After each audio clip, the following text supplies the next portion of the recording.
안녕하세요. 우리 구독자 여러분, 가정이 평안하신가요? 사연을 가벼운 마음으로 듣고 계시는 분들이 대다수일 것 같습니다만, 분명 그렇지 않은 분들도 있을 것입니다.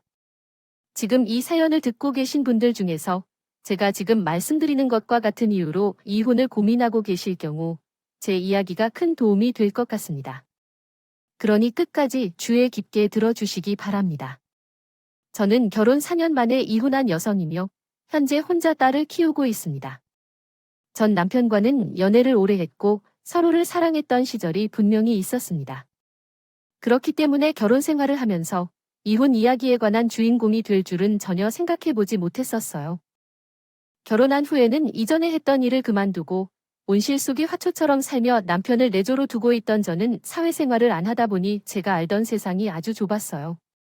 딸과 함께 다니는 문화센터 엄마들과의 만남, 가끔 만나는 대학 동기들, 인터넷 맘카페 등이 저가 속한 세상 전부인 줄로만 알고 살았습니다. 가끔 엄마 모임에 참석하면 누군가의 아빠가 바람을 피웠다든지 이혼하거나 별거 했다는 얘기를 들을 때 그냥 남의 일이라고만 생각했습니다. 가십거리를 나누는 엄마들을 보면 누군가에게 닥친 불행한 일에 관해 정말로 남의 일이라고 생각 못한 채 흥분해서 이야기하는 경우도 보았습니다. 신념을 간직하며 혹은 내일이 오기 힘든 것처럼 말씀하지만 나에게는 결코 일어날 수 없는 일이라고 생각할 수 있을까요? 저와 같이 부족한 부분이 많아도 잘 살아가는 사람이 그런 가식적인 주인공이 될 수 있는 경험을 통해 알게 되었기에 타인에 대해 절대적으로 언급하지 않습니다. 제가 다시 얘기하지 않겠습니다. 주부 모임과 같은 것도 더 이상 하지 않으며 살아가고 있습니다. 인연이란 것은 참 심오한 것 같습니다. 그렇다고 상대방과 다시 만나길 원치 않는 인연도 언젠가는 어변 해소를 위해 어떤 방식으로든 만나게 되는 것 같습니다. 오늘은 그 이야기를 들려드리려 합니다.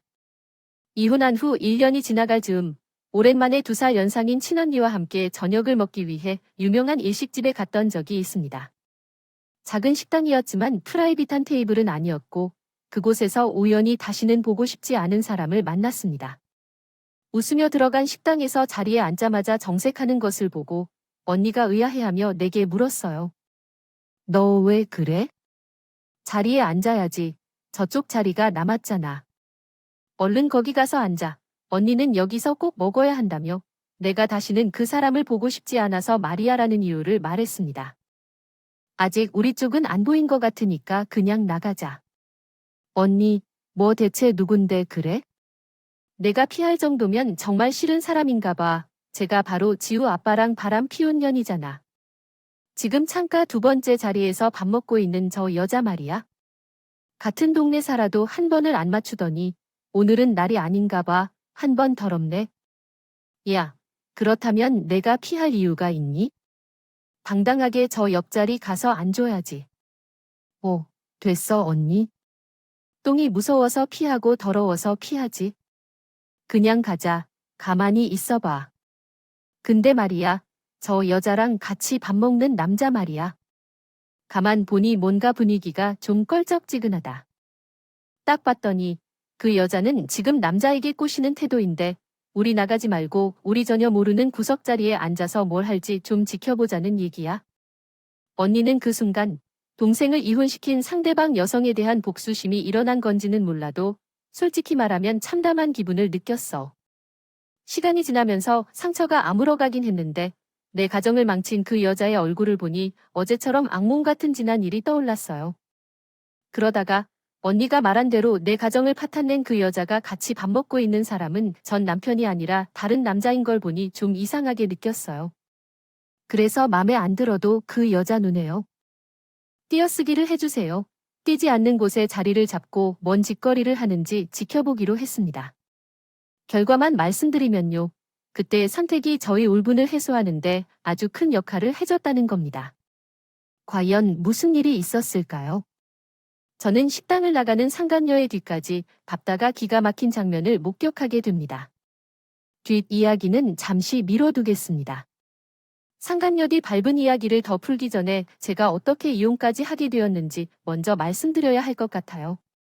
눈치채셨겠지만 제가 이혼 후 식당에서 본 그 여자는 전 남편과 바람을 아주 지독하게 피웠던 여자입니다. 그리고 남편은 본처인 저와 자식까지 버리고 새 출발하겠다는 인간 말종이었습니다. 물론 결혼 생활 내내 그런 가면을 쓰고 있다는 걸 전혀 몰랐지만요. 전 남편은 개인 병원을 운영하는 의사였습니다. 구체적인 사항은 말씀드리지 않을게요. 맞아요.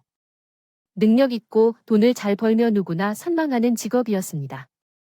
또한 제가 와이프로서 자리가 좋았고 남들이 부러워할 만한 위치에 있었습니다. 하지만 잘 사는 친정 덕분에 의사 남편을 만난 것은 아니에요. 제도 남편과 같은 대학의학과 출신이었고 메이저 대학 출신이었으며 아무런 부족함 없이 성공한 사람이었습니다. 그러나 결혼 후에는 이전 직장을 그만두고 남편이 힘든 수련 시기를 겪는 동안 뒷바라지를 다 맡았습니다. 남편의 전문의 자격을 취득하고 병원을 오픈할 때 시댁에서 보태줄 형편이 안 된다는 이유로 친정에서 2억 원 이상의 돈을 도움받았어요. 무모하게 대출금을 당겨 집까지 담보대출하라고 동의했고요. 물론 병원에서 잘 되어 금방 갚았지만 학생 시절부터 어떤 기반도 없었던 사람인 제가 서포트해준 것이 전 남편도 부인할 수 없는 사실입니다. 그래서 이혼할 때 요구하는 것에 순순히 따라주겠죠. 남편이 제가 이혼을 하겠다고 할 때 미친 여자처럼 화를 내면서 뭐라고 그랬느냐면 소송이든 뭐든 당신이 원하는 대로 해. 집을 원하면 줄 테니까 돈을 원하면 줄 테니까 대신 나를 망신스럽게 하지 말고 부탁해. 내가 인터넷에 올리면 당신의 매출을 반토막 날릴 수도 있는데 너무 망설이지는 말라고. 당신은 물론 금방 회복하겠지만 얼마든지 당신을 망하게 할 수도 있습니다. 하지만 중요한 것은 그뿐 아니라 당신에게 중요한 사람이라는 것을 알아두셔야 합니다. 당신의 마누라와 자식까지 내팽개쳐버릴 정도로 소중한 사람이라는 거죠. 우리가 10년을 함께 한 것을 고려하면 이러한 방식으로 헌신적으로 살아온 것을 나는 보상받아야 한다고 생각해요. 그래, 내가 다 해줄 테니까라도 당신 마음대로 결정하면 돼. 하지만 그것만 약속해주면 난 모든 일을 할 테니까. 여러분, 잘못을 싹싹 비는 게 아니라 그런 식으로 이혼을 간곡히 요구하면 얼마나 상처받을지를 알고 계신가요? 결국 자신들의 더러운 일을 필사적으로 뒤집어 놓으려 하는 모습이 될 것입니다. 사랑으로 포장하면서야 갈피를 못 잡는 일이지만 당하는 사람 입장에서는 정말 기가 막히고 피가 거꾸로 솟는 상황입니다. 남들은 부럽다고 생각할지 모르겠지만 저는 의사 남편의 부자 친정에 들어가서 아이와 살림만 챙길 뿐이었죠. 남편은 조용하고 소탈하며 참 좋은 성격을 가진 사람이었어요. 적어도 제가 알고 있는 남편은 그랬습니다. 원래 의사로 활동하는 남자들에게 호감을 갖지 않았었어요. 능력은 있어도 남편의 친구들은 여자를 밝히고 건방지게 행동하는 사람들도 많았죠. 그럼에도 불구하고 그 사람은 제가 학생 시절부터 알고 있던 사람이었고 다른 여자를 향해 눈길을 돌리는 모습을 보기 힘들었어요. 봤을 때 다른 측면을 가지고 있다고 생각했고 주변 사람들도 다들 시집 잘 간다는 말을 많이 했습니다. 저는 그저 외모를 도모하고 아름답게 살기만 하면 되는 줄 알았어요. 의사는 힘든 직업이 맞습니다. 그러나 개업한 후에는 시간적으로 일반 직장인들처럼 여유로운 삶을 즐길 수 있었어요. 당연히 페이닥터로 일할 때보다 수입도 많았고요. 병원 운영이 잘 되면 억대의 빚도 빨리 갚을 수 있습니다. 그러나 그 행복이 깨진 건 남편이 개업한 후 딱 2년이 지난 해였습니다. 남편은 출퇴근 시간이 매우 규칙적이었고 주말에는 휴식을 취하거나 골프를 치거나 생활은 규칙적인 편이었고 술도 잘 마시지 않는 사람입니다. 어디를 가면 항상 행선지와 귀가 시간을 얘기하는 편이었는데 언제부터인지 뭘 해야 할지 모르겠네요. 나사가 하나 빠진 것처럼 생활하고 있어요. 집에 오면 핸드폰만 들고 있고 혼자 희죽거리며 웃거나 갑자기 안 뿌리던 향수도 뿌리고 다니고 있어요. 하지 않던 일을 하면 여자들은 당연히 이상하게 생각할 텐데요. 남편에게 농담 반 진담으로 물어본 적도 있어요. 요즘 당신 정신이 어딘가로 팔리고 있는 것 같다고 해서 병원에서 환자를 보는 사람이 왠지 이상하더라고요. 가온이 볼 때 익히 보이지 않을 터인데 그렇게 신경을 쓰느니 아내가 말 안 했나 오늘 진료 끝나고 나 약속 있어 당신은 모르는 모임이긴 한데 오랜만에 모임이라 좀 늦을 것 같으니까 당신은 먼저 자 뭐 어떤 모임인데 당신의 지인 중에 내가 모르는 모임이 있다고 저는 뭔가 석연찮은 느낌에 꼬치꼬치 캐물었는데 남편이 보러 화를 내더라고요. 아이고, 참 그만 좀 물어봐. 내가 밖에서 일하면서 만나는 사람들을 당신에게 다 얘기해야 하는 거야? 다 비즈니스 때문에 만나는 거니까 사람. 취조하듯이 묻지 마. 제가 이렇게 말을 하니 더는 말을 못 하겠더라고요. 남편의 말수가 적은 반응이 이상하다고 느꼈지만 그냥 넘겼습니다. 그러나 사람이라는 건 한 번 이상한 생각이 들면 자꾸 신경 쓰일 때가 있는데요. 그날 이후 남편에게는 모르는 척했지만 관심을 가지고 남편을 지켜보기 시작했습니다. 그러니까 이상한 게 한두 가지가 아니었어요. 집에 있는 동안에는 핸드폰을 절대로 손에서 놓지 않는다는 것도 그랬고, 유독 주말에 학회나 세미나를 자주 가는 일이 늘어나고 있었습니다. 그전에는 종종 제주도 같은 곳에서 학회를 할 때는 제 아이와 함께 데리고 가곤 했었는데요.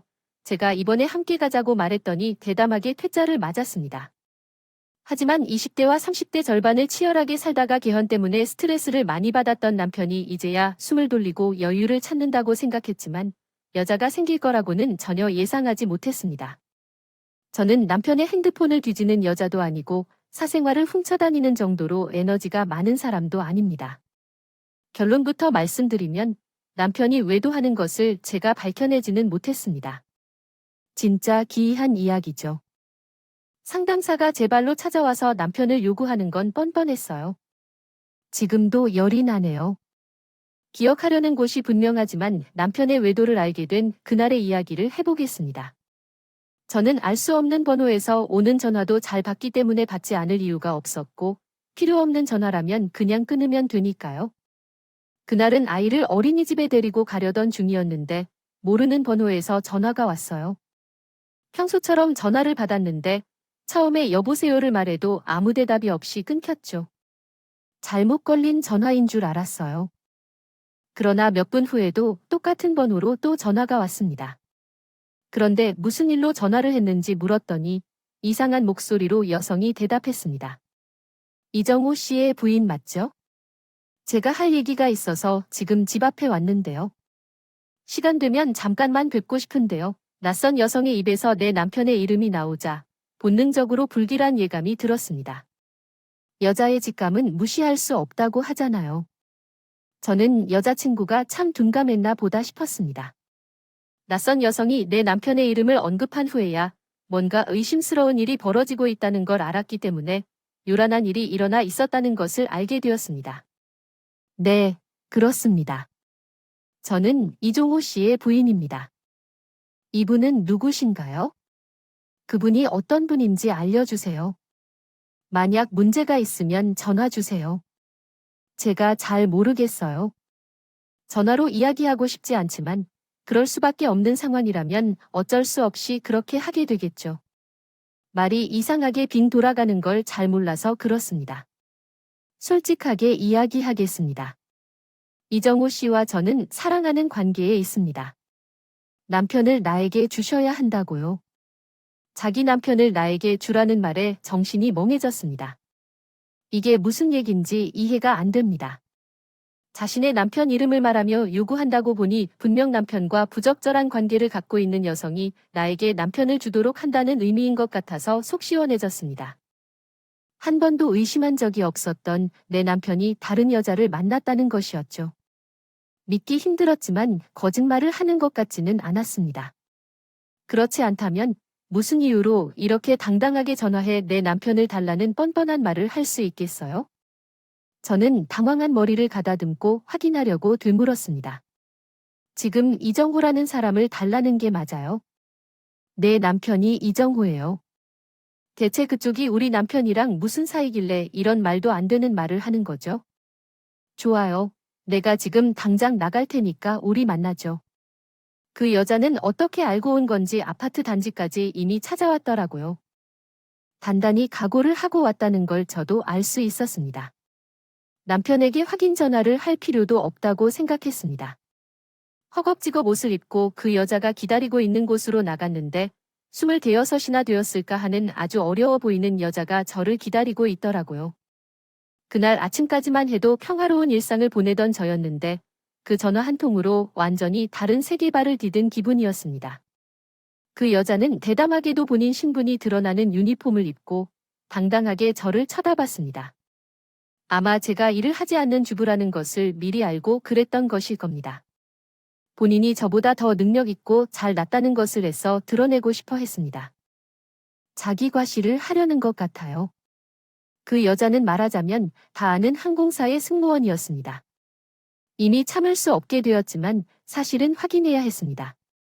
너가 내 남편과 만나고 있다는 거니? 그래?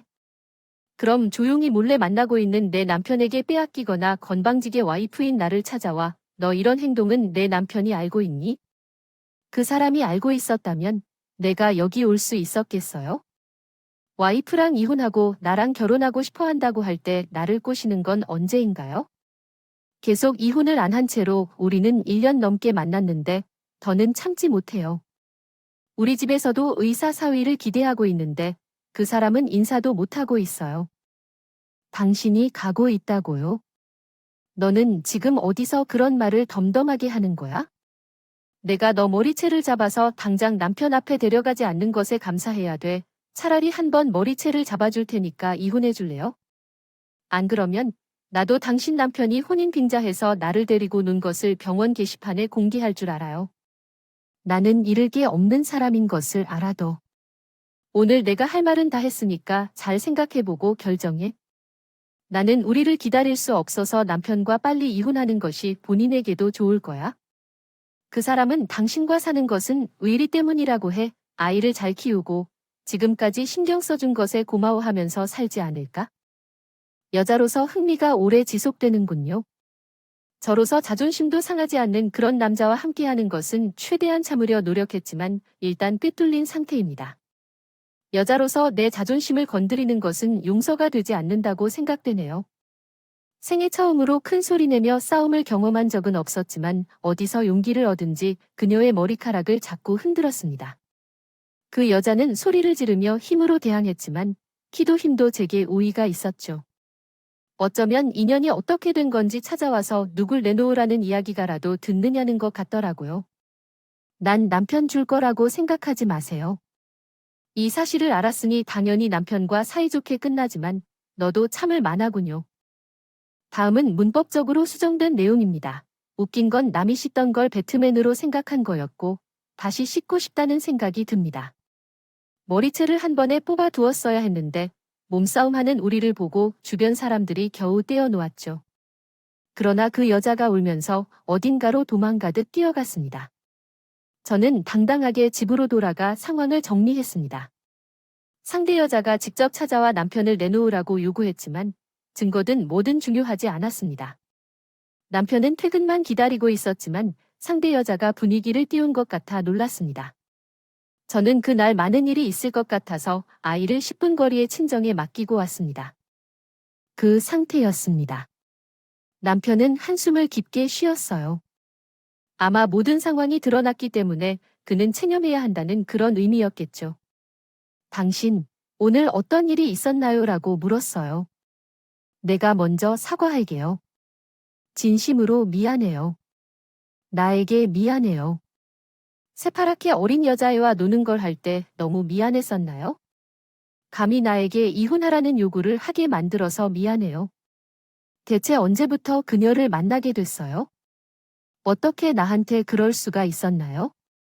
얘기를 듣니 처음 만났을 때부터 다니던 병원 환자였다고 했어요. 내 남편은 그럴 줄 몰랐어요. 남자들이 다 똑같지 않다는 것을 알 것 같아요. 어리고 예쁜 여자가 활짝 웃으면 마음이라도 두근거리는 남자는 세상 어딘가에 있을 거라 생각해요. 예전에는 내 남편이 다정하고 예쁘게 보였는데 그가 다른 여자에게 푹 빠져 있는 모습을 보니까요. 이제 그에게 할 말이 없어요. 내가 너무 많이 고민하고 정리했지만 아마 난 사랑을 몰랐나 봐요. 사랑하는 시간이었나 봐요. 당신에게 정말 미안하다. 하지만 우리가 이혼하는 게 나을 것 같아요. 정리할 수가 도저히 안 될 것 같으니까요. 처음에는 남편이 그 여자를 정리하겠다고 애쓰긴 했는데 결국 이혼하자고 요구하더군요. 그렇다면 자신은 이전에는 사랑을 몰랐다고 하고 그녀를 만나 진정한 사랑을 느낀다고 합니다. 개소리를 하는 것 같다고 이야기하면서 당신이 나한테 이런 일을 하는 건 아니라고 말해. 내가 당신을 어떻게 지원해왔는지 결혼할 때나 말할 때 당신은 조금도 도와주지 않았어. 이제 돈을 좀 보니까 여자가 보이는 것 같아? 사랑, 좋다고? 어디 한번 그 죽을 사랑 좀 해봐. 대신 내가 고통 없이 이혼해줄 생각은 하지 마. 당신은 오늘부터 지옥을 맛볼 거니까. 저는 남편을 우선 집 밖으로 쫓아냈습니다. 이런 일을 한 남자와 한 공간에서 숨 쉬는 게 싫었어. 남편은 진가방에 대충 옷과 소지품을 넣어서 가져갔습니다. 챙겨놓고 나가기 전에 우물쭈물하며 이러다가 그래도 하지만 우리 지우의 얼굴을 한번 봐야겠다고 생각했어요. 지우는 여러분이 키울 거니까요. 하지만 딸에 대한 생각이 나서 새파랗게 어린 여자와 만날 동안 우리 지우는 안 보이는 데에 있었던 여러분과 지우에 대한 일들을 생각하고 있답니다. 언젠가는 그대로 되돌려 받을 거예요. 그러니 지금 나가세요. 남편을 쫓아 양가 부모님께 이혼을 말했습니다. 난리가 났을 것이며 친정 어머니는 머리를 다쳐 넘어지셨고 아버지는 며칠 동안 우리와 아이를 보면서 눈물만 흘리셨어요. 사건에 관여한 저는 오히려 냉정해진 것 같아요. 유지하게 된다고요. 저 혼자 변호사를 찾아보고 이리저리 뛰어다니는 것을 보고 갑자기 정신을 차리신 듯 아빠께서는 지인통을 통해 이혼 전문 변호사를 소개받았습니다. 그리고 제 이혼을 받아들이시는 듯 보였습니다. 우리 부모님은 제 결정을 존중해 주시는 분들이시고 그러한 상황에서 애를 생각해 살라는 말이 얼마나 잔인한 말인지 아시는 분들이시라 힘들지만 받아들이신 것 같아요. 남편의 집에서는 난리가 났습니다. 시어머니는 남편을 아마 쥐잡듯이 잡은 것 같더라고요. 전화로 연신 아들이 다 잘못됐으니 용서해달라고 하십니다. 솔직히 시어머니에게 사과받아서 뭐 해야 할지 모르겠었어요. 그냥 머리를 식히려고 생각했어요. 하지만 그녀 앞에서 무릎을 꿇고 용서를 구할 예정이에요. 이 모든 상황은 우리 어머니가 생각하게 할 만큼 혼란스럽다. 언젠가는 제 정신을 찾을 거라 믿어요. 나는 내가 어떤 며느리인가 실망스럽다. 내 아들이 잘못하다면 그것은 내 잘못이에요. 공부만 잘한다고 모든 것을 안다는 건 아니었어요. 이런 상황을 몰랐어요. 어머니가 대신 사과를 하는 이유가 무엇인지 궁금하게 생각해요. 그 사람은 제게 이혼을 요청하고 있었어요. 정말 어처구니 없어요. 이 모든 일은 어머니의 아들의 잘못 때문에 일어났다고 생각해요. 그 이유 때문에 위안이 돼요. 어머니가 제 편을 들어주더라도 결국은 여전히 어머니의 아들이잖아요. 이혼할 것이기 때문에 저한테 이렇게 하지 말고 어머니는 아들에게 정신 차리라고 권유해 주세요. 이혼이라고 해서 진흙탕 싸움이라는 말이 맞아요. 이혼은 인간의 근본을 살펴보는 과정이 맞아요. 남편은 자신이 가진 사회적 지위를 향상시키고 싶어 하지 않고 젊고 아름다운 여자와 함께 살고 싶어 하며 욕심이 많았습니다. 그는 8억 원 상당의 집과 1억 원 이상의 위자료를 제시하며 협의 이혼을 요구했지만 제게는 그 돈이 내가 경험했던 삶과 사랑에 대한 보답을 받고 싶지 않았습니다. 그래서 결국 소송으로 이를 해결하게 되었습니다. 상대방에 대한 소송도 당연히 진행했고 돈을 써서 조사한 결과 그 여자는 보통의 여성이 아닌 것을 알게 되었습니다. 그녀가 우리 남편을 유혹하기 전에 그녀가 얼마나 많은 남성들과 어울렸는지, 특히 유부남들 사이에서 손가락질을 당하고 있다는 사실을 알고 혼자 웃을 수밖에 없었습니다. 그 여자가 직장 정보와 이름, 전화번호를 다 알고 있었던 것은 신의 한 수였습니다. 그래서 나는 그녀에 대한 정보를 투석하고 그날 이후로 계속 전화와 저주 문자를 받아 그녀로부터 상당한 압박을 받았는데 아마도 그녀의 직장에서 꽤나 곤욕을 당했을 것이라 생각했습니다. 이혼 소송과 상간녀 소송으로 인한 몇 개월간의 기간은 현재 되돌아보면 슬픈 기억이 나질 않아요. 아마 제가 멀쩡한 척했지만 정신적으로 충격을 받은 것 같습니다. 그 기간 동안 선택적으로 기억이 거의 없는 것을 보니요. 어쨌든 그 일로 인해 집이랑 차, 그리고 거액의 위자료까지 모두 보았고 그 사람과는 이혼했습니다. 상간녀에게는 받지 못해도 괜찮다고 생각했기 때문에 4천만 원의 위자료를 요구했지만 그녀가 건방지게 항소를 했어요. 그래서 저는 그 심한 마음으로 끝까지 진행하려 했는데 그러던 중 전 남편이 그녀에게 그만하라고 돈을 주겠다고 한 건지 항소를 취하라고 했어요. 결국 두 소송 모두 제가 승리하여 마무리했습니다. 그런데 저의 불행한 살인자는 재와 이혼하고 1년도 안 돼서 새로운 시작을 했더라고요. 카카오톡 프로필에 웨딩 사진을 올려놓는 모습을 보고 제가 그에 분해서 며칠 동안 잠을 이루지 못했습니다. 남편에게 집도 빼앗겼고 손해도 많이 봤지만 일을 사려 해도 마음속에서는 분노가 솟구죠. 어린 나이에 승무원으로만 일하면서도 위자료를 줄 돈도 없었을 텐데 언니는 깜짝 놀라지 않는 모습을 보였어요. 아마도 남편이 주었기 때문이겠죠. 아이를 키우는 엄마로서는 정신을 잃을 수는 없는 입장이라 제가 그날부터 현실에 다시 고비를 들고 일어납니다. 직장을 알아보기 시작했어요. 부모님은 쉬다가 알아보라고 하셨지만 뭐라도 하지 않으면 제가 돌아버릴 것 같더라고요. 결혼 전에 일하던 회사가 경력직 MD를 뽑는다는 소식을 듣고 지원했더니 뜻밖에도 붙게 되어서 다행히 직장도 다니고 있습니다. 아무리 힘들어도 시간은 흐른다는 것을 깨달았어요. 이것 또한 지나가리라는 말을 그냥 들었던 것 같았는데 저에게 가장 위로가 되는 말이었습니다. 주변 지인들에게는 굳이 이혼했다는 것을 내 입으로 알리기 싫어서 연락도 끊어버렸어요. 집과 직장, 우리 딸만 생각하며 한동안 살아온 것 같아요.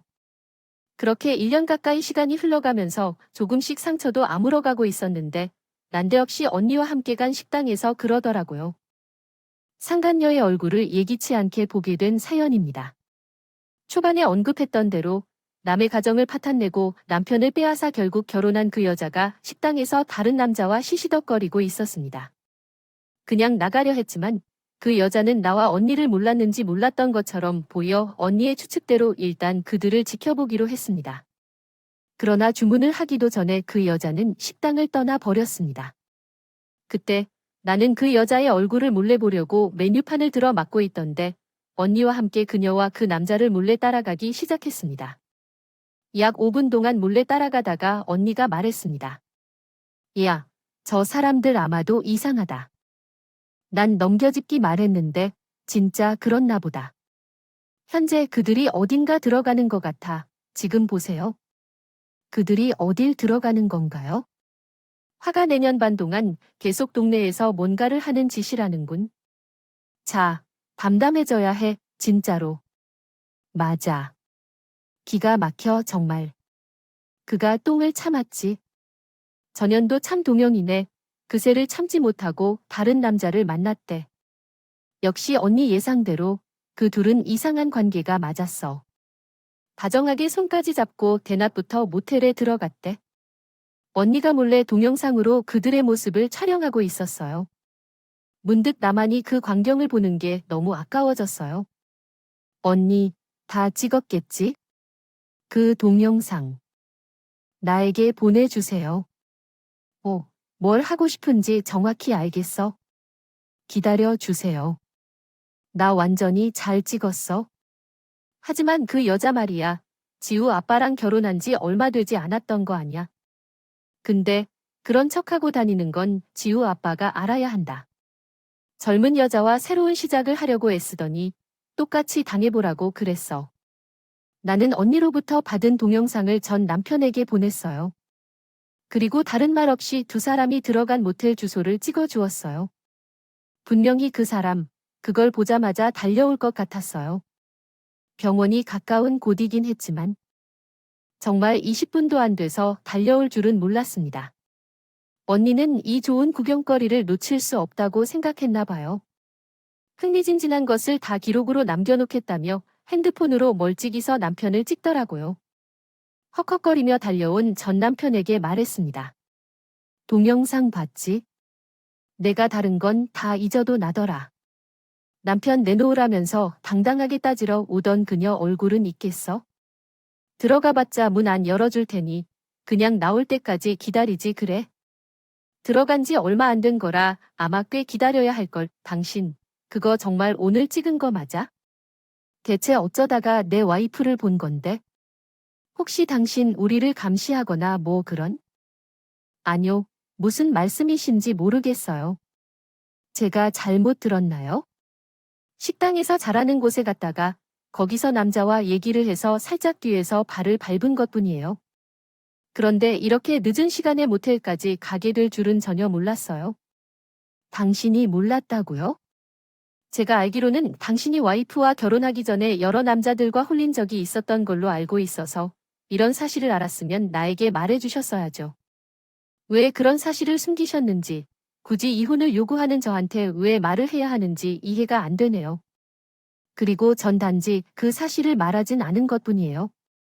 당신이 가정을 버리고 선택한 여자랑은 당신이 스스로 선택한 거 아닙니까? 이런 상황에서 저를 탓하는 건 공정하지 않다고 생각해요. 그러면 당신이 알아볼 줄 몰랐던 안목을 내 탓해야겠네요.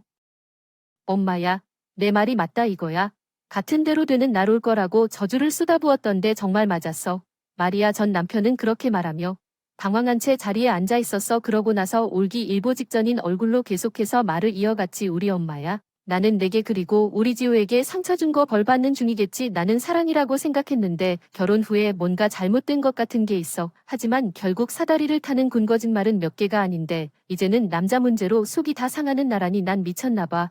난 미쳤어. 이 인간이 세상을 잃은 듯한 얼굴을 보니 그제야 통쾌하다는 생각이 들더라고요. 나한테 상처를 준 것 똑같이 돌려받은 기분을 아마 이제는 알 거라고 짐작했습니다. 뒷일은 알아서 하라고 돌아서려는데 언니가 저한테 귓속말하는 겁니다. 시간 반도 기다려보자. 걔네들 나오면 우리 전 남편이랑 마주칠 텐데 그런 좋은 구경거리를 포기하고 갈 거야? 남의 가정을 파탄 내놓은 여자. 최후가 어떤 건지는 보고 가자.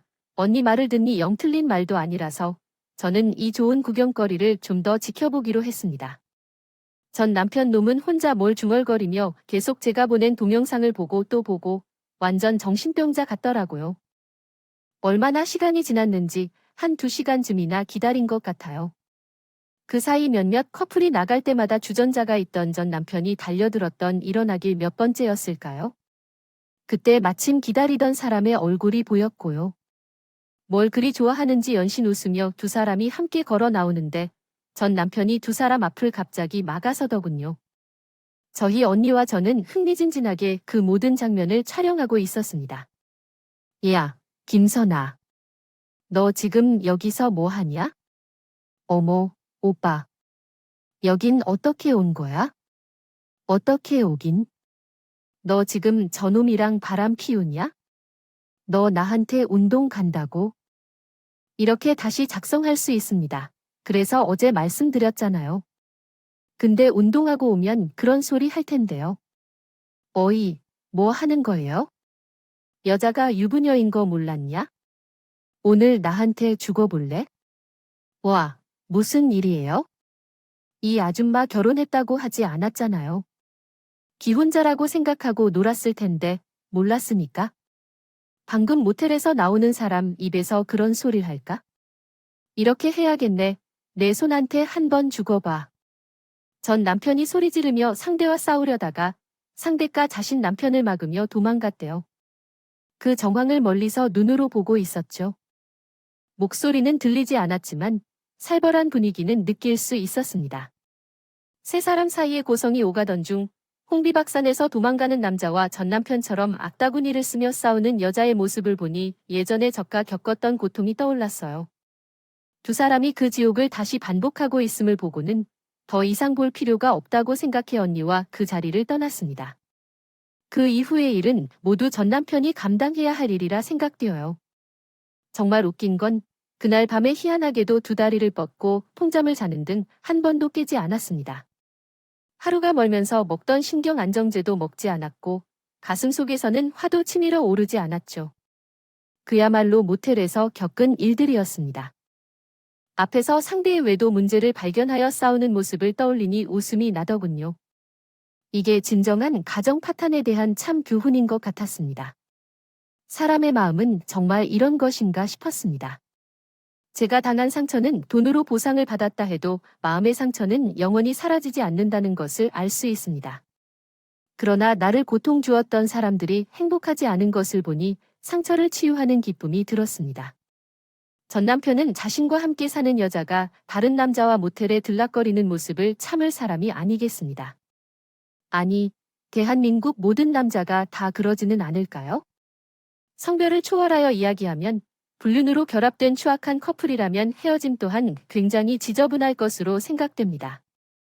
속은 매우 시원했지만 며칠이 지나지 않아서 황당한 사건이 다시 발생했습니다. 전 남편이 저를 만나고 싶다는 연락을 보냈지만 거절하면 그만일 줄 알았습니다. 그러나 그분은 꼭 이야기하고 싶은 사정이 있다며 집 앞에서 만나자고 하였습니다. 몇 일 만에 상황은 매우 이상해지고 그가 현기증을 일으키며 면도도 하지 않은 모습으로 나타났습니다.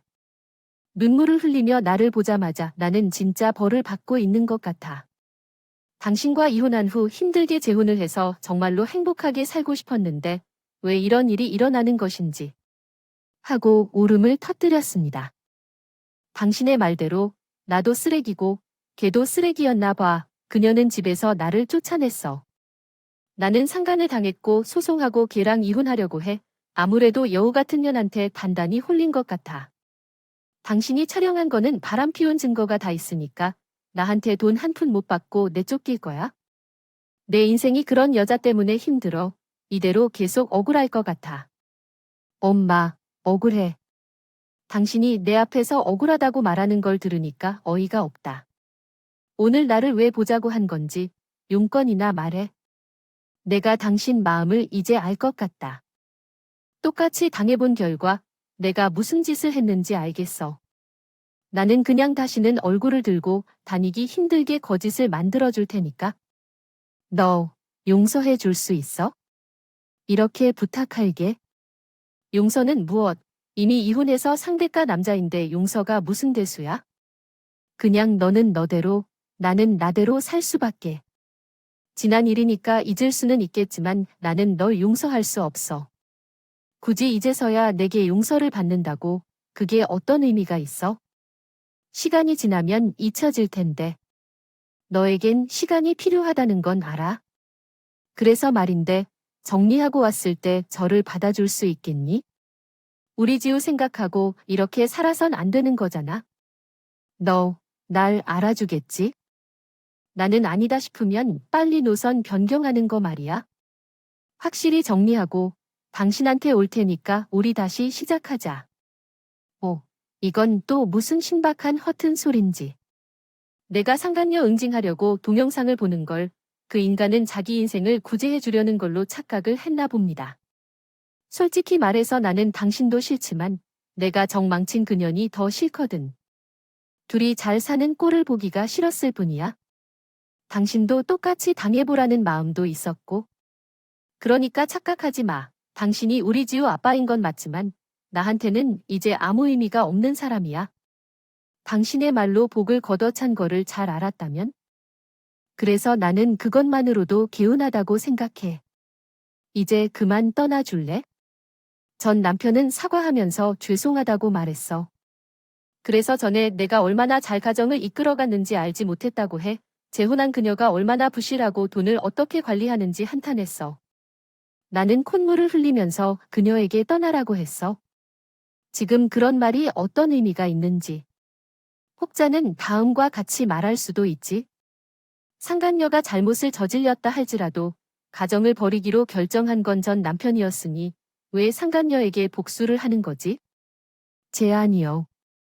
그 말도 맞긴 해. 하지만 어쨌든 남편에게는 상간녀보다 다른 남성이 있습니다. 만나게 되어서 알게 된 것만으로도 복수한 것 같습니다. 전 남편을 용서할 수 없지만 솔직히 말하면 상대방이 더 싫습니다. 제 아름다운 가정을 파괴하고 열등감에 사로잡히게 한 그 여자죠.